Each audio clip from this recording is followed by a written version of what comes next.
आप देख रहे हैं एग्ज़ाम सिनेरियो। मैं हूं सत्येंद्र यादव।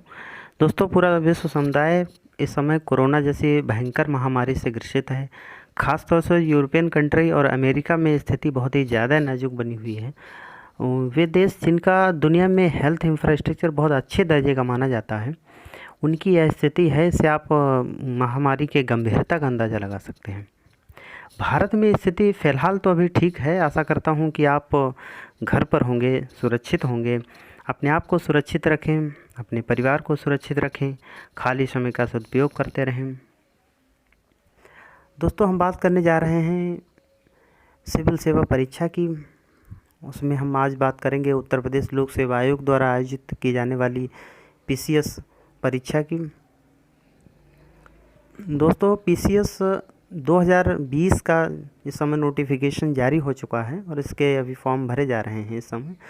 तो इस बार जो संख्या की बात करी जाए तो जो पदों की संख्या है वो पिछले जो विगत वर्ष रहे हैं उनकी अपेक्षा कुछ कम ज़रूर हैं।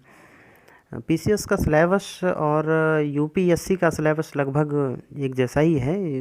ये पीसीएस का सिलेबस और यूपीएससी का सिलेबस से कुछ थोड़ा सा ज़्यादा ही है, क्योंकि इसमें उत्तर प्रदेश विशेष से भी कुछ सिलेबस को जोड़ा गया है। इसमें यूपी का इतिहास, यूपी का भूगोल, संस्कृति और प्रशासनिक व्यवस्था, यूपी की जो भी रीति रिवाज हैं, यहाँ से भी आपको क्वेश्चन मतलब सिलेबस कवर करना पड़ेगा। यहाँ से भी आपसे कुछ क्वेश्चंस पूछे जाते हैं प्री परीक्षा में। दोस्तों, यूपी पीसीएस की परीक्षा के 3 चरण होते हैं। इसमें प्रारंभिक परीक्षा है, मुख्य परीक्षा और इंटरव्यू। मैं आज प्रारंभिक परीक्षा पे भी बात करूँगा। मुख्य परीक्षा पे हम आगे वीडियो को भी बनाएंगे तो उस पर बात की जाएगी। प्रारंभिक परीक्षा में 2 पेपर होते हैं। इसमें पहला पेपर सामान्य अध्ययन का होता है और जो कि 200 अंकों का होता है और इसमें 150 प्रश्न पूछे जाते हैं। दूसरा पेपर जिसका होता है सामान्य अध्ययन द्वितीय पेपर, उसमें जो सीसैट का होता है यानी सिविल सर्विस एप्टीट्यूड टेस्ट का, इसमें भी आपसे 200 अंक का ही ये क्वेश्चन होता है। तो इसमें 100 क्वेश्चन यानी 100 क्वेश्चन पूछे जाते हैं और 200 अंक का ये प्रश्न पत्र होता है। ये सब क्वालिफाइंग नेचर का होता है। इसमें आपको 33% मार्क्स की आवश्यकता होती है। इसके बाद यानी जो फर्स्ट पेपर है, फर्स्ट पेपर के मार्क्स डिक्लेयर हो जाते हैं। इसके आधार पर मेरिट तैयार होती है और यहीं से फिर मुख्य परीक्षा के लिए स्टूडेंट्स जो भी कैंडिडेट होते हैं वो क्वालिफाई करते हैं। मुख्य परीक्षा क्लियर करने के बाद इंटरव्यू होता है और इंटरव्यू के बाद फाइनल सिलेक्शन होता है। यदि बात हम सामान्य अध्ययन पेपर 1 की करें तो पेपर 1 में जो मेजर 7 सब्जेक्ट हैं जो 7 टॉपिक कह सकते हैं। वैसे तो इसमें बहुत सारे टॉपिक्स समाहित होते हैं, पर मुख्य रूप से अगर बात की जाए तो 7 टॉपिक इसमें आते हैं। इसमें आपसे राष्ट्रीय और अंतर्राष्ट्रीय महत्व की घटनाओं से भी संबंधित क्वेश्चंस रहेंगे।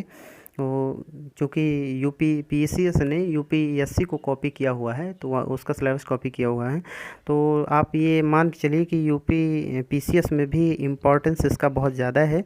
तो करंट अफेयर्स पर आपको लगातार नज़र बना के रखनी पड़ेगी। भारत का इतिहास और भारतीय राष्ट्रीय आंदोलन, इससे संबंधित आपसे क्वेश्चन पूछे जाएंगे। तो भारत के इतिहास में जो सामाजिक, आर्थिक और प्रशासनिक व्यवस्थाएं जो इतिहास में रही हैं, प्राचीन काल और मध्यकाल और आधुनिक काल में, यहाँ से क्वेश्चन पूछे जाएंगे। भारतीय राष्ट्रीय आंदोलन में स्वतंत्रता प्राप्ति के लिए क्या क्या प्रयास किए गए, कौन महत्वपूर्ण व्यक्ति रहे हैं जिन्होंने स्वतंत्रता आंदोलन में बढ़ चढ़कर हिस्सा लिया और अपना सक्रिय योगदान दिया, उनसे संबंधित क्वेश्चंस पूछे जाएंगे। और इस दौरान क्या क्या एक्टिविटीज़ हुई हैं उससे संबंधित भी क्वेश्चंस रहेंगे। भारत और विश्व के भूगोल में भारत का जो आर्थिक और भौतिक भूगोल यहाँ से पूछा जाएगा। विश्व का भूगोल तो केवल सामान्य जानकारी यहाँ से आपको रखनी होगी। यहाँ से कोई बहुत ज़्यादा नहीं, बल्कि इम्पोर्टेंट वगैरह आप पढ़ लीजिए तो यहाँ से काम हो जाएगा आपको। जो भारतीय राजनीतिक व्यवस्था है, इसमें आपसे जो वर्तमान परिदृश्य में क्या हो रहा है, इस समय कि क्या घटनाक्रम हैं, आप उन पर नज़र रखनी पड़ेगी। यानी राजनीतिक व्यवस्था में क्या क्या घटनाएं घट रही हैं, पंचायती राज व्यवस्था क्या है, लोक नीति क्या होती है, और उससे संबंधित आधिकारिक मुद्दे का मतलब यही है कि जो भी घटनाएं घट रही हैं इससे संबंधित, जो राजनीतिक जो उथल पुथल है, संसद में क्या हो रहा है, विधानसभा में क्या हो रहा है, कौन से लॉज पास हो रहे हैं, एक्ट कौन से पास किए जा रहे हैं, इससे संबंधित क्वेश्चन पूछे जाएंगे। आर्थिक और सामाजिक विकास अगला जो इसका टॉपिक है, उसमें आपसे जो इंडियन इकोनॉमी के बारे में पूछा जाएगा। यहाँ से आपको सतत गरीबी से क्वेश्चंस रहेंगे। अंतर्राष्ट्रीय जनसांख्यिकीय सामाजिक क्षेत्र के इनिशिएटिव्स, यानी समाज में क्या क्या नवीनतम जो इनिशिएटिव हो रहे हैं वो वहाँ से क्वेश्चन पूछे जाएंगे। और जनसंख्या से रिलेटेड क्वेश्चन रहेंगे। इसके बाद अगला टॉपिक है पर्यावरण और पारिस्थितिकी संबंधी सामान्य जैव विविधता। तो पर्यावरण और पारिस्थितिकी से संबंधित जो भी क्वेश्चन रहेंगे उनमें आपसे जैव विविधता पूछी जाएगी, जलवायु परिवर्तन पूछा जाएगा। जलवायु परिवर्तन पर इम्पॉर्टेंट ये टॉपिक है, जो कि अभी इसमें यूपीपीसीएस में जो वन विभाग का जो फॉरेस्ट का अलग से जो पेपर होता था उसको भी इसमें इंक्लूड कर दिया गया है पिछले वर्ष से, तो इसलिए इसका थोड़ा सा इम्पोर्टेंस और ज़्यादा बढ़ जाता है। तो यहाँ से क्वेश्चंस आसान ही रहेंगे क्योंकि इसका लेवल सिंपल रखा गया है, पर यहाँ से क्वेश्चंस आने की संभावना ज़्यादा है। तो पर्यावरण और पारिस्थितिकी से संबंधित क्वेश्चंस पे ज़रूर नज़र रखिए, आसान से क्वेश्चंस यहाँ से पूछे जाते हैं आपसे। अगला जो टॉपिक है उस पर बात करते हैं सामान्य विज्ञान। सामान्य विज्ञान में भी आपसे वही हाई स्कूल लेवल तक सामान्य क्वेश्चंस पूछे जाएंगे, जिसमें कोई बहुत विशेषज्ञता की ज़रूरत नहीं होती है। डेली लाइफ में आपके जो इर्द गिर्द जो भी चीज़ें हो रही हैं उससे संबंधित ही आपसे क्वेश्चंस पूछे जाएंगे। दोस्तों सेकंड पेपर की बात कर लेते हैं। तो इसमें सेकंड पेपर में आपसे कंप्रहेंशन से क्वेश्चन पूछे जाएंगे जो थ्योरेटिकल टाइप का होता है। और इसके बाद आपसे अंतर्वैयक्तिक या क्षमता, जिसमें संप्रेषण कौशल यानी जो इंटरपर्सनल स्किल है उससे रिलेटेड क्वेश्चंस भी पूछे जाएंगे। इसमें कम्युनिकेशन स्किल्स का भी जिक्र रहेगा, यानी कैसे आप प्रशासन में कम्युनिकेट करते हैं उससे संबंधित भी उसको जज करने के लिए आपसे कम्युनिकेशन स्किल के भी क्वेश्चन पूछे जाएंगे। नेक्स्ट इसका तार्किक और विश्लेषणात्मक योग्यता से भी क्वेश्चन पूछे जाएंगे, यानी जो लॉजिकल रीजनिंग है वो, और एनालिटिकल रीजनिंग से भी प्रश्न पूछे जाएंगे। अगला डिसीजन मेकिंग और प्रॉब्लम सॉल्विंग, यानी डिसीजन कैसे आप प्रशासन में लेंगे ये भी जज करने के लिए प्रारंभिक परीक्षा का द्वितीय जो पेपर, जिसकी सीसेट का जो पेपर है जिसकी मैं बात कर रहा हूँ अभी, तो उसमें आपसे डिसीजन मेकिंग और प्रॉब्लम सॉल्विंग से भी रिलेटेड क्वेश्चन पूछे जाएंगे। इसके बाद आपसे जनरल मेंटल एबिलिटी, यानी कहें तो ये रीजनिंग का ही पार्ट होता है, ये भी आपसे इस पेपर में अपेक्षित रहता है। प्रारंभिक गणित हाई स्कूल स्तर तक की इसमें पूछी जाएगी। इसमें आपसे अंक गणित पूछा जाएगा, बीजगणित पूछा जाएगा, रेखा गणित और सांख्यिकी से प्रश्न पूछे जाएंगे। अगला दोस्तों सामान्य अंग्रेजी, ये अंग्रेजी भी आपसे जो पूछी जाएगी इंग्लिश, वो भी सिर्फ आपसे हाई स्कूल स्तर तक ही पूछी जाएगी। सामान्य हिंदी भी हाई स्कूल स्तर तक पूछी जाएगी और प्रारंभिक गणित भी हाई स्कूल स्तर तक पूछी जाएगी। दोस्तों सीसेट का पेपर सिर्फ क्वालिफाइंग नेचर का होता है, इसमें आपको 33% मार्क्स की आवश्यकता होती है। यदि आप थोड़ा सा भी सिंसियर होकर के इसको पढ़ेंगे तो निश्चित तौर पर इसमें आसानी से किया जा सकता है। दोस्तों अंक गणित के बारे में थोड़ा बता देते हैं आपको कि अंक गणित में क्या क्या पूछा जाएगा। अंक गणित में संख्या पद्धति पूछी जाएगी। संख्या पद्धति में प्राकृतिक संख्या, पूर्णांक, परिमेय, अपरिमेय संख्याएं, वास्तविक संख्याएं, पूर्णांक संख्याएं रहेंगी, और इनके जो विभाजक और अविभाज्य पूर्णांक संख्याएं पूछी जाएगी।